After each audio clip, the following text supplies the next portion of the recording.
La décision de Donald Trump d'imposer brutalement de nouveaux droits de douane à la Chine a déclenché une véritable onde de choc.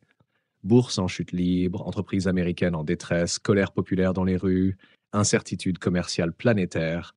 Ce n'est plus une guerre commerciale, c'est un séisme géopolitique et économique. Aujourd'hui, on décortique cette guerre sournoise entre deux géants qui, derrière les sourires diplomatiques, jouent une partie d'échec à très haut risque. Le point de départ, l'attaque douanière. Trump passe à l'offensive. 34% de droits de douane imposés sur des produits chinois dans le but affiché de réduire un déficit commercial abyssal. Officiellement, il veut défendre les industries américaines, tuer le dumping chinois et relocaliser les emplois. Mais en creux, Trump cherche aussi à forcer la Chine à dévaluer le yuan pour amortir le choc. Une stratégie vicieuse qui s'appuie sur une arme puissante, le dollar fort. La riposte de la Chine. La Chine n'a pas tardé à réagir.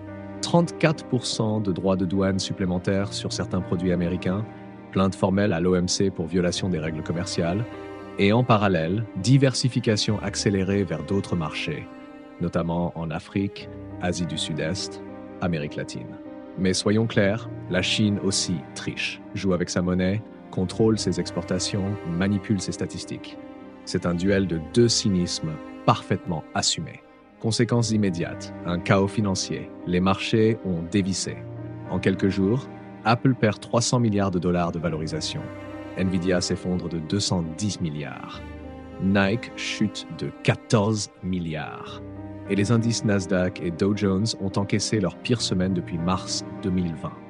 En Europe, les bourses de Paris, Francfort, Milan et Madrid ont aussi plongé dans le rouge. Le Wall Street Journal parle d'une tempête manufacturée. Le Financial Times dénonce une stratégie à la Trump, sans vision à long terme. Même le journal Le Monde évoque un suicidaire bras de fer mondial. Les répercussions dans la rue, l'Amérique en colère.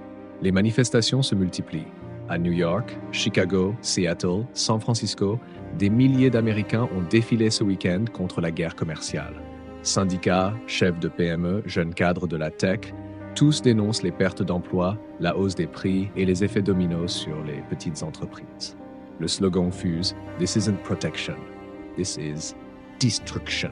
Le monde suspend son souffle. Conséquence directe, le commerce mondial ralentit. Des chaînes d'approvisionnement sont à l'arrêt, des contrats internationaux sont suspendus, les ports de Shanghai, Rotterdam, Singapour tournent au ralenti. Et l'Afrique dans tout ça, elle subit de plein fouet. Les exportations, souvent contrôlées par des intérêts étrangers, sont déstabilisées. Les devises se raréfient, les budgets sont révisés en catastrophe et les projets d'investissement sont mis en pause. C'est le prix à payer quand deux géants se disputent le trône. Une guerre pas si économique que ça. Ne soyons pas naïfs.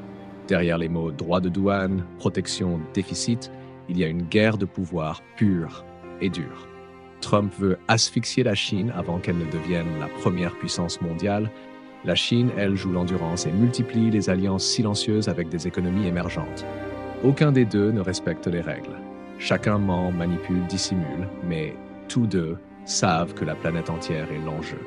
Cette guerre commerciale n'est pas un simple différend économique. C'est un combat de récit, une guerre d'ego, une lutte pour le contrôle du monde.